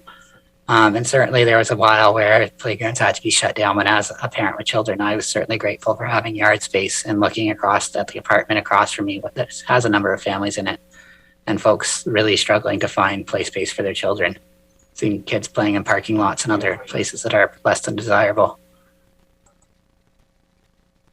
So we did hear from a number of families, and there were a couple of key themes that we heard through that. One was discrimination, landlords not wanting to rent with families with children. The other was a lack of rental units for 3 or more bedrooms, as we discussed. And the third was affordability, the cost of multi-bedroom units. So some of those quotes include here: having children makes it difficult to find a place. Landlords shun single-parent families, especially those on disability. Or the bedroom situation is unsafe for me to separate my daughters, and the room is too small to share, resulting in the baby still being in the room. The last quote here I think is really telling, because it talks about intergenerational housing and the need for childcare as well, where they mentioned we soon need to move kids to separate rooms, but also need a guest room to accommodate grandparents who help with childcare. So that's the other piece we want to look at in this study, is that need for intergenerational housing, especially with lack of childcare spaces in the city and in the province. So where are we at? In terms of the work plan, we're right at the beginning. We started quite far along, actually, with our best practice review and document review of other places. As you've seen, we've done our rental inventory stock, and we're just gathering that research. We'll then move into phase 2. We're actually just sort of moving in there right now with trying to issue an RFP for a market study, draft some policy recommendations, which I will hope to take back to the stakeholders and present some of those policy recommendations. Those stakeholders can include developers, obviously, renters with children, nonprofit housing providers, neighborhood associations, and the school district. And certainly I'll ask you, I've got a couple people wanting questions before you move on. I want to capture it in the moment. So excuse me. So first I've got Richard, and then I have Deborah. Hi. So my question is in regards to pets, actually. One thing that I've kind of seen is that there aren't many affordable options for families with pets too. And that can often actually sometimes affect people that are blind not having accessible housing, because some renters or landlords believe that guide dogs are pets. So they will essentially be not allowed to apply or be rejected, but they won't know why they got rejected from that housing. So having family homes, I was kind of wondering if looking at places that accept pets and that has ever been taken into consideration too. That's a really good question, Richard, and thank you for asking that, because that did come up with, I mentioned the rental survey. Mm-hmm. So 65% of those, I believe it was, that responded mentioned pets as a barrier. They had put the point about guide dogs. I'm actually kind of a little sad, disturbed, quite honestly, to hear that would be a barrier, but because that's just something that I personally didn't think of. So that's, like Richard Harding said, this is why this committee is so fantastic, is to add that perspective. So that's something, whether we can incorporate that into this study or a future one, I'll have to get back to the committee on. But I think it's an excellent point and certainly something we need to address. And yeah, definitely pets are a massive barrier to housing in Nanaimo. And that came out in the comments as well. Thank you. And Deborah, you're on mute. Sorry, everybody. First of all, I just want to say I'm so excited to see this. I think this is just incredible. It's great to see the city stepping up in this way. My thoughts, as you might know, Dave, I think Lisa's probably aware, is that I'm quite involved in seniors housing and the needs for seniors housing provincially. One of the things that we hear a lot, and we're scoping across the entire province with some of these initiatives, is enforcement being an issue. So we know, for example, that there are senior housing encouragement, or there are bylaws that have been passed in other municipalities where they're saying so a certain amount of housing needs to be reserved for older adults, but it's not being enforced. And so I guess my question is around that. And again, it might be premature. I know you're early days, but that would be something that I would ask or ask you to consider right away, is how you will be enforcing these initiatives. Because as we know, unfortunately, without enforcement, quite often these things will slip away. So that's just and if anyone can hear my dash hound in the background, Richard, if you'd like to take him, you'd be more than welcome to. He's yelping. Oh, I can hear it. Back to you, Mr. Stewart. For sure. Yeah, not sure about a dash hound as a service dog, but yeah, no, great question as well, Deborah. In terms of enforcement, I actually think, as Deborah knows, and I think a few others that know me, my background actually comes from the current planning side and development.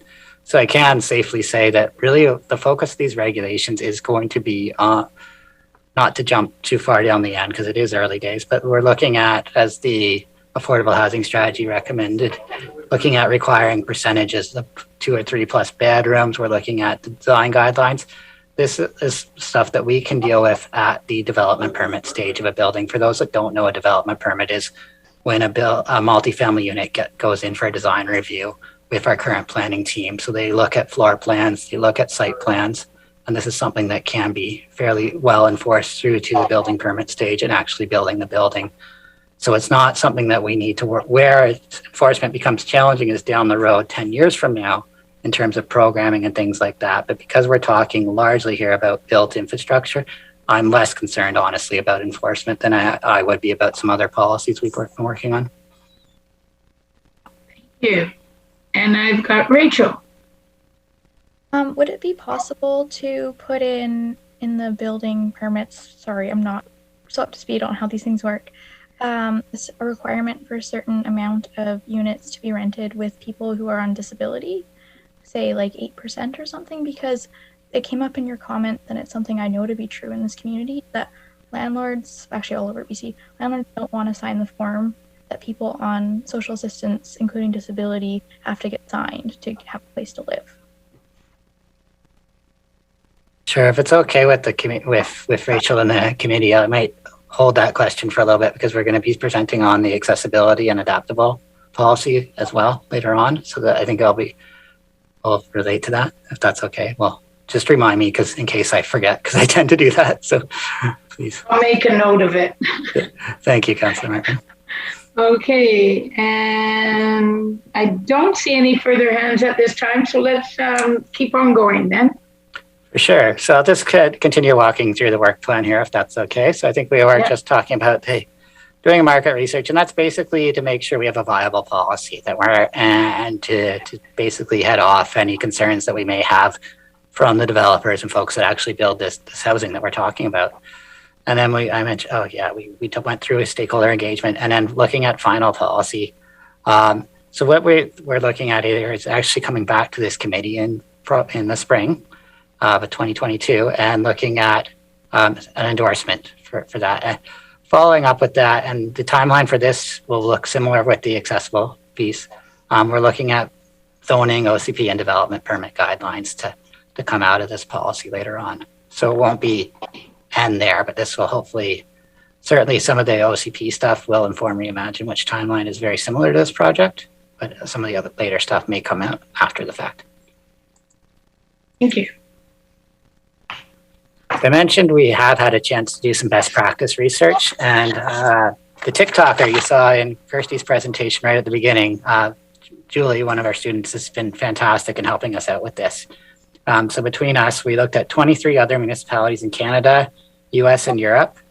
And what we learned from that is folks are regulating family-friendly housing in a couple different ways. They are doing design guidelines, which would use to inform those development permits I spoke to earlier. They're looking at zoning bylaw regulations, and they're looking at other policies like a city plan or an OCP. For those that are requiring 2 or 3 bedroom unit or other family-friendly housing policies, they're looking at between 10 to 40% of family-friendly units, and that's generally defined as 2 or 3 bedroom units or 3 bedroom units. So maybe if it's all right, pause here if there's any questions on that project before we jump into the other one. I think we're good to go because we interrupted you instead. That's totally fine. I prefer it that way because I'm. Thank you. So the next on my agenda here is to move into the adaptable and accessible housing policy, and through the chair, I'll try and get Rachel's question there. Let's do that. Before we get too far in there, I just wanted to throw a couple definitions out there just for clarity. So we're talking in this policy both about adaptable and accessible housing, and they are different. So when we're talking about accessible housing, we're talking about housing that's already designed to meet the needs of people with all abilities. Whereas adaptable housing is housing designed to be easily renovated to meet the tenant or owner's changing accessibility needs. So the accessible housing is ready to go for folks of all abilities, where adaptable might need some changes, but the housing is there to accommodate that. So the goal of this project is to consider or look at options to consider the amount of adaptable and accessible multifamily units developed in the city of Nanaimo. And here again, we're looking to understand supply and demand of adaptable housing in Nanaimo, barriers for inclusion, and that could be cost, could be knowledge. Sorry, just looking at my notes here, cheating here. Yeah, and size, pardon me, that was the one I was missing. Somehow I've got my screen, hopefully you're not seeing it, I've got a screenshot. We're also looking at impacts of implementing minimum and adaptable requirements for all multi-unit dwellings. And we are looking at the need for additional accessible and adaptable housing standards beyond those that are required by the BC Building Code. So the Building Code has some very basic standard requirements, and then it has some recommendations for adaptable housing, and we'll talk about that a little bit here through the process. So like the family friendly, this is also a recommendation of the affordable housing strategy adopted in 2018. And again, the recommended actions are going to look very similar to what we're looking to understand here. And that's looking at minimal adaptable unit requirements for new multifamily dwellings, incentives, and more adaptable units for seniors housing. So looking at, if we are looking at minimal adaptable, looking at maybe a higher than normal requirement for seniors oriented. In terms of the question from earlier, we are looking here at more requiring units for building as opposed to actually tenancy. So it'd be the buildings themselves as opposed to tenancy. The reason for that is tenancy is a little harder to enforce. So I don't know if I answered, Rachel, your question there about, I think if I remember correctly, the question was, will we require a certain number of units for folks with accessibility needs? The answer is, well, we are looking at maybe requiring a certain percentage of buildings, units that could accommodate that, but it would still be up to the developer or owner of that building to decide who the tenants for those units are.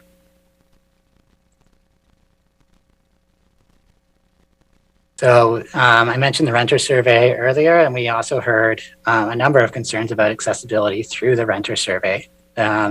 So 12% of the survey respondents noted that they had difficulty finding a rental that suited their accessibility needs, which is a pretty significant number when we look at just the folks with accessibility needs within the province, which is around 20%. I wasn't able to find numbers for Nanaimo. If anyone has those, please share them with me.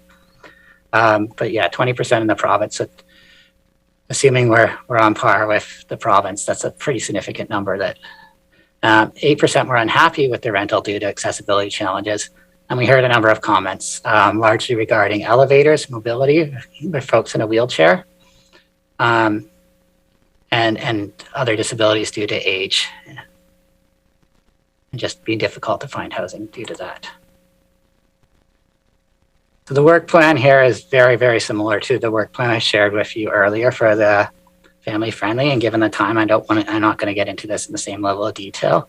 I did want to talk to this group though about phase 3, where we're going with the engagement, as I'm sure a number of you will be included in that, and just brainstorm here with the group, actually, some of the groups we want to include. So I've got a few acronyms listed here that some of you will probably recognize. I'm sure Jocelyn will. The Spinal Cord Injury Association of BC, the Nanaimo Association of Community Living, the Brain Injury Society, I'm sorry, my list is slightly in different order here, but yeah, the Nanaimo Disability Resource Center, Canadian National Institute of Blind, Society of Equity and Inclusion, Island Health, and I've also written down Age Friendly Nanaimo, Clay Tree, the CDC.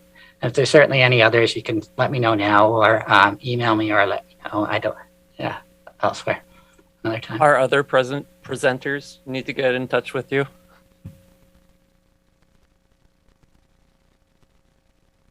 Sorry, I didn't hear the question, Councillor. Oh, I was saying that the other presenters from earlier today should probably get in contact with you. Yeah, absolutely, Risebridge. Yeah, absolutely. Yeah, we can. Yeah, I'll add them to the list for sure. Great thought. And Jocelyn? I don't mind waiting till the end. Sorry. Okay. Just jumped the gun. Okay. Sounds good. Yeah, I'm wrapping up here. But yeah, I would love to hear from everyone here. So in terms of best practices, we looked at 19 other municipalities in Canada and the US this time. And again, very similar to the family friendly, where folks were addressing this through design guidelines, zoning bylaws, and OCP policies. In this case, where a lot of BC municipalities were referencing the BC Building Codes Building and Accessibility Handbook, which is really, unfortunately, it's not enforced. It's something that the province has done to provide guidelines for municipalities who choose to require accessible buildings. And those that did require largely reference that, and they're looking at between 15 to 100% adaptable units. And again, that's adaptable, not accessible. A lot less folks requiring accessible right off the bat. And that is all I have for today. Thank you. That's wonderful information with both of those. So Jocelyn. Thanks. Dave, thanks for this. I really appreciate that you guys are going in this direction.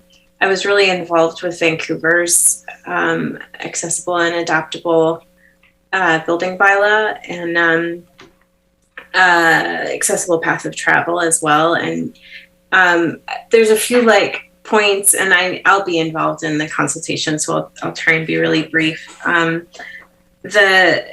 One of the concerns that my organization has had in our feedback to the province about the guidebook is that it's not well suited to power chair users, and power chairs are larger than they used to be, and more people are using mobility scooters inside the home. So I just, as validation pretty much to what you just said, is that there's a real need to not be limited by that guidebook, but to work toward real accessibility for as many units as possible. And adaptability, I think, is a really crucial component for aging in place and people who get injured or their needs change. But it's also super expensive, even if it's adaptable for the user. So you both strategies are really, really important. And so I'm glad you're taking both approaches. I think I just encourage you to consider the other components of the building too, and maybe you already are, but the parking and accessible path of travel and the utility rooms, and because so many accessible units, you can't get your garbage to the garbage room, you can't get to your parking, you can't, like, sadly the rules just aren't super good on those areas, and it means that what is designated accessible is just not, and so your prospects are much, much fewer as a result. So anyway, I have like a million ideas. Call me. Okay, we'll definitely chat. Jocelyn, I'm already learning, and I know I'm going to learn a lot from you through this process. So thank you. Thank you, Jocelyn. Sandra, you're muted. Oh, there you go. Yeah. Hi. I am really glad I didn't say anything when I wanted to say something, because I'm happy that you are looking at reaching out to NACL and Claytree and those organizations. That would be really powerful to partner with them. I think this is a little bit of scope creep. My hope and dream is that my child, when she's an adult, can live in a housing where she's included and there's multi-generational and families. And maybe downstairs there could be a social enterprise where she could do some work, because individuals who are on PWD are looking to have some employment opportunities, and that would be just wrap it all up and put it on a bow, that it would be accessible, that it would be inclusive, and she could also work in the building that she lives in. So that's my future vision. I love it. Thank you. I just wanted to ask Sandra, how many years do we have? So she's turning 8 on Friday. Okay, good. So can you give us 12? But, you know, I'm really excited about some of the housing evolution of individuals with diverse needs is taking on. And so I'm just really excited about the future. So for you to come and, you know, I do want to throw it out there that a social enterprise built in would just be amazing. Thank you. Rachel. I was wondering if the city would consider making perhaps a bylaw, if the thing I was talking about earlier wasn't the right one, that the rentals, like including family rentals, a portion of them would have to be rented by people with disabilities, because the part of accessible housing is like there's no point in it if landlords aren't renting to anybody who needs the accessible housing. You know, so I think there needs to be like a wraparound kind of holistic approach and come at this from several different angles. I'll take that on if I can. To a certain extent, yes. I mean, yes, the council and the city has that right to make bylaws. I think it's something that really we should explore, and I'll let Mr. Stewart, who's more professional than me, it might be a very small percentage, but it might be where we go, where perhaps it's one unit out of every building must be accessible and adaptable, right? It could be something along those lines. I'm thinking we have that ability. So Mr. Stewart. Well, yeah, and that's what I was speaking to before, is we're looking at more the building. So that is the purpose of the study, is to look at a percentage. One of the purposes of the study is actually require a percentage of the units to be either accessible or adaptable. What I understand, though, is you're actually looking at a more holistic approach, and correct me if I'm wrong here, where we're actually looking at not just the units themselves, but the tenants to be folks with diverse abilities. That's a little bit more challenging in terms of local government scope. I'm not saying it's impossible, but it's more something that's generally done by the province who regulates tenancy. So we'll look into it, but it is a challenge in terms of scope creep in our mandate as local government. I don't know if Ms. Bopal-Singh wants to weigh in on that or not. I can tell when she's thinking. Yeah, Rachel, it's a really good point, not only for people with different abilities, but also age and other kind of pieces in terms of. So it's something that, Dave, I think we can look into and then figure out if it's something that we have the ability to advocate for, because we may not have just like one of our struggles is we cannot control what landlords charge. that's another big obstacle to us. So we can build and encourage the building of more housing, but it doesn't necessarily translate into more affordable housing. And I think your point here is, yes, people can build more accessible units, but it doesn't guarantee that the people who need them can actually access them and rent them. So I think Rachel's made an excellent point. It's one we wrestle with in other arenas to see what's our jurisdiction. It is something that we have another role to play in. And I'm going to be quiet because I think Eileen might be able to share some more on this. Thank you.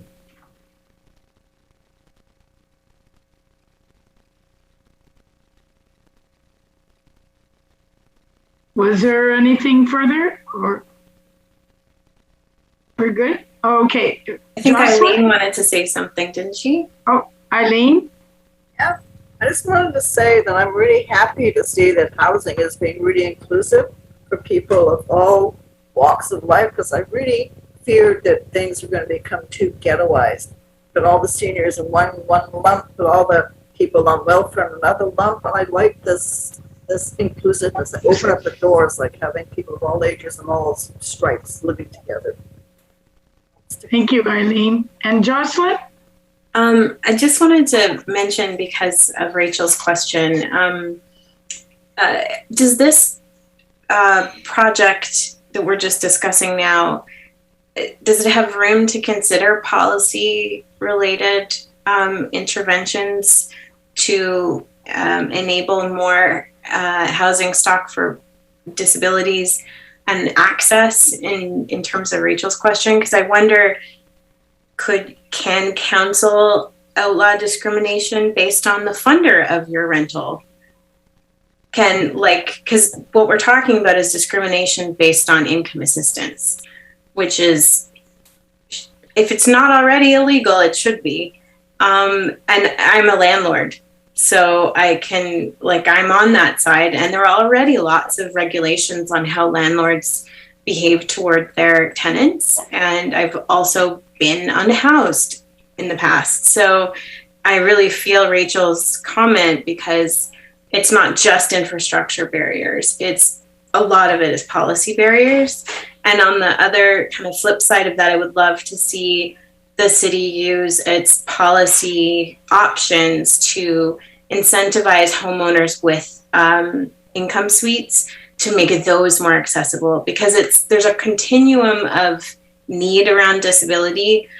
I have a job. I'm not on PWD, but I still need an accessible home, which is usually cost-wise outside of my ability to rent or buy. And so if I, with my income, go and take an accessible unit that's in the lower income or co-op housing, that takes a unit away from someone who has $375 to spend on their housing, which to me is like a moral issue.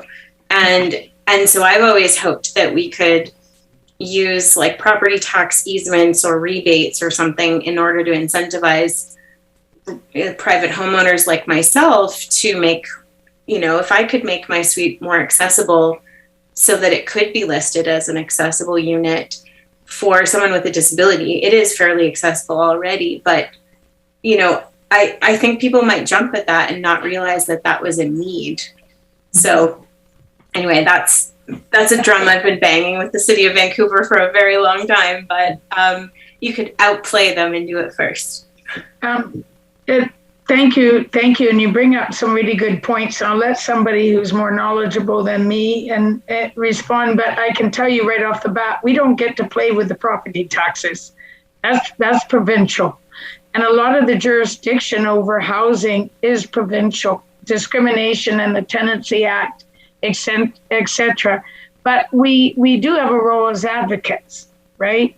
And there might be something we can tweak in policy that might, but I'll turn that over to either Lisa or Mr. Stewart or Dave to answer that more fully.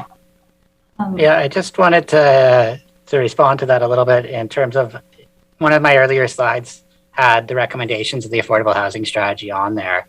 And I did go over that fairly quickly and didn't read out every single one of those recommendations. But I did want to note the last recommendation in the affordable strategy is, I think, part of what Jocelyn was talking about, and that's to promote financial assistance programs for households to make modifications to their home for accessibility. So that is already in an adopted strategy. What that looks like, I think that's something that could be within the scope of this plan. Whenever we're talking about financial assistance, it obviously becomes another level of conversation in terms of financing and where that money comes from and how that program works. But that's certainly, I think, something we could look at, and I appreciate it being brought up by both Rachel and Jocelyn in different ways there. So that's something we can talk about. And I think Lisa had something she wanted to add, though. Yeah, I just wanted to raise that CMH, Canada Housing Mortgage Corporation, does provide financing to adapt units for homeowners, and they have a federal mandate and responsibility around that. So again, in terms of our role, in terms of advocating, there are pieces we can do, and there are decisions that I think Councillor Martin did peg it. We're not in the easiest position because we don't get delegated funding, unlike Vancouver and others who have a different charter. They're a different kind of municipality than we are. We're one of the regular BC ones with different powers. However, that doesn't mean that we can't look at Jocelyn and identify some of those options and where they lie federally, provincially, and then what our role is in that. So excellent points. Thank you. Thanks. And thank you. In view of time, if it's okay with everybody, are we allowed to go 5 minutes and try and, I know we had Eileen on and some other things. So thank you, Chair. So we, the meeting does end at 6 o'clock, and we do have 4 more items. So we've got the work plan, the bed and pool accessibility audit, the article, which is just provided for information, and then Eileen's item about closed captioning. Our next meeting is in November on the 24th. So we are able to move those items forward if that's what the committee would prefer. Just cognizant of other commitments that the committee members may have. And staff too. So I'm cognizant of that as well. So I think we had a pretty heavy agenda today, everybody, and we needed to have those good discussions. I'm glad we didn't shorten anything in order to make sure we got through the agenda, because I think the housing and the accessibility for the playground was incredibly important conversation. So with the will of everyone, can we move the next 4 items to the next meeting? I thought we don't have one in October. We don't, and Sky and I looked to see about dates, but they were just really tough to find a date in October. Council goes into budget deliberations in October, and it was just too hard to find a time. Okay. With that, though, the two items of staff reports, they're easily transferable. I just would ask Eileen if there's an operational issue or something that we can assist her with. I think that would be worthwhile to listen to that. I would like to hear that. So Eileen, we're going to skip right to you. My question is really simple, because I know this came up in February about closed captioning, for example, with city council meetings on Shaw Cable. I just wanted to know where that was in process, or if it's been moved ahead or anything done. That's all. And I think Sky knows the answer. Part of the answer. So I can speak to some of that. So to provide some context, meetings that are live streamed and recorded on the city's website do have closed captioning, but meetings that are broadcast in through Shaw TV for people who are watching at home don't have closed captioning, and we are working to get that in place, but it's not as simple as we thought it may be, so it will probably be a bit longer before that comes about, and we may need to return to council with some options for them to consider. But it is in the works. Wow, thank you, everybody. And Eileen, always keep after us. Never stop asking. Yeah. Just keep pushing us. Yeah. Yep. Just like the washrooms at Maffeo and everything else, you got to keep pushing us. That's right. If I'm letting us know. Okay, on that, can I get somebody to move for adjournment? So moved by Jocelyn, seconded by Sandra. All those in favor? Aye. Have a great evening, everybody. Thank you so much for your participation. Bye. Thank you.